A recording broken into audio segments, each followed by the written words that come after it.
ತುಮಕೂರಲ್ಲಿ ದಿನವೂ ಲೋಕಸಭಾ ಅಖಾಡ ರಂಗೇರ್ತಾ ಇದೆ. ಮಾಧುಸ್ವಾಮಿ ಶಿಷ್ಯರ ಮನವೊಲಿಕೆಯಲ್ಲಿ ಸೋಮಣ್ಣ ತಮ್ಮನ್ನು ತಾವು ತೊಡಗಿಸಿಕೊಂಡಿದ್ದಾರೆ. ಗುಬ್ಬಿ ದಿಲೀಪ್ ಮನವೊಲಿಕೆ ಮಾಡೋದ್ರಲ್ಲಿ ಯಶಸ್ವಿಯಾಗಿದ್ದಾರೆ ವಿ ಸೋಮಣ್ಣ.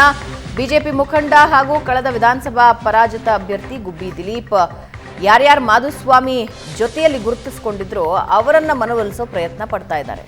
ಪ್ರಶಾಂತ್, ತುಮಕೂರಿನಲ್ಲಿ ಮಾಧುಸ್ವಾಮಿ ಬಹಳ ಸ್ಪಷ್ಟವಾಗಿ ಹೇಳಿದ್ದಾರೆ. ಯಡಿಯೂರಪ್ಪನವ್ರು ಕರೆಸಿ ಹೇಳಿದಾಗಲೂ ಕೂಡ ನಾನು ಸೋಮಣ್ಣ ಅವ್ರನ್ನ ಬೆಂಬಲಿಸಲ್ಲ ಯಾವುದೇ ಕಾರಣಕ್ಕೆ ಅಂತಕ್ಕಂಥದ್ದು. ಬಟ್ ಕಾಂಗ್ರೆಸ್ ಕೂಡ ಸೇರಲ್ಲ ಅನ್ನೋದನ್ನು ಸ್ಪಷ್ಟಪಡಿಸಿದ್ದಾರೆ. ಸೋಮಣ್ಣ ನಿಧಾನವಾಗಿ ಒಬ್ಬೊಬ್ಬರೇ ಬಿ ಜೆ ಪಿ ನಾಯಕರನ್ನು ತಮ್ಮ ಕಡೆ ಸೆಳೀತಕ್ಕಂಥ ಒಂದು ಪ್ರಯತ್ನವನ್ನು ಮಾಡ್ತಾ ಇದ್ದಾರೆ. Tough task. ಯಾಕಂದರೆ ತುಮಕೂರು ಜಿಲ್ಲೆಯಲ್ಲಿ ಬಿ ಜೆ ಪಿ ಒಂದು ರೀತಿಯಾಗಿರ್ತಕ್ಕಂಥ ಒಡೆದ ಮನೆ. ಜಿ ಎಸ್ ಬಸವರಾಜು ಸೋಮಣ್ಣ ಅವ್ರಿಗೆ ಸಹಾಯ ಮಾಡ್ತಿದ್ದಾರೆ.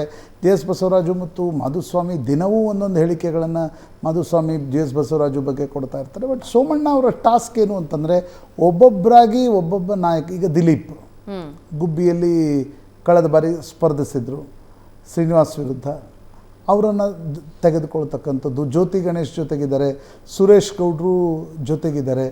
ಜೆ ಡಿ ಎಸ್ ಕೂಡ ದೇವೇಗೌಡರೇ ಸ್ವತಃ ಸೋಮಣ್ಣವ್ರು ಹೇಳಿದ್ದಾರೆ ನಾವು ಜೆ ಡಿ ಎಸ್ನ ಮತಗಳನ್ನು ನಿಮ್ಗೆ ಕೊಡಿಸ್ತೀವಿ ಅಂತಕ್ಕಂಥದ್ದು. ಹೀಗಾಗಿ ಒಂದು ಟಾಸ್ಕನ್ನು ನಿಭಾಯಿಸ್ತಾ ಇದ್ದಾರೆ. ಮಾಧುಸ್ವಾಮಿ ಎಷ್ಟು ಡೆಂಟ್ ಮಾಡ್ತಾರೆ ಅನ್ನೋದನ್ನು ನೋಡಬೇಕು. ಮಾಧುಸ್ವಾಮಿ ಏನಾಗಿದೆ, ಅವರು ಕಳೆದ ಚುನಾವಣೆಯಲ್ಲಿ ಭಾಳ ಹೀನಾಯವಾಗಿ ಸೋತಿದ್ದಾರೆ. ಎಲ್ಲಿ ತಮ್ಮ ಕ್ಷೇತ್ರದಲ್ಲಿ ಚಿಕ್ಕನಾಯಕನಹಳ್ಳಿಯಲ್ಲಿ. ಈ ಸಂದರ್ಭದಲ್ಲಿ ಅವರು ಎಷ್ಟು ಮತಗಳನ್ನು ತಿರುಗಿಸುವ ಶಕ್ತಿ ಮಾಧುಸ್ವಾಮಿಗಿದೆ ಅಂತಕ್ಕಂಥದ್ದು ಕೂಡ ಚುನಾವಣೆವರೆಗೆ ನೋಡಬೇಕಾಗತ್ತೆ.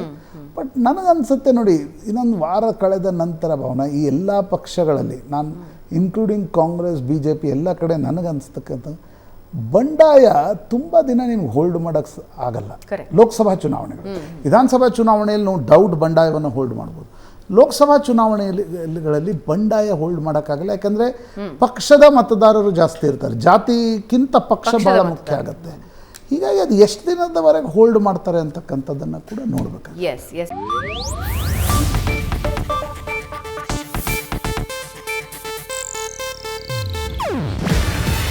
ಇದು ಏಷ್ಯಾನೆಟ್ ನ್ಯೂಸ್ ನೆಟ್ವರ್ಕ್ ಪ್ರಸ್ತುತಿ. ನೀವು ನೋಡ್ತಿದ್ದೀರಾ ಏಷ್ಯಾನೆಟ್ ಸುವರ್ಣ ನ್ಯೂಸ್.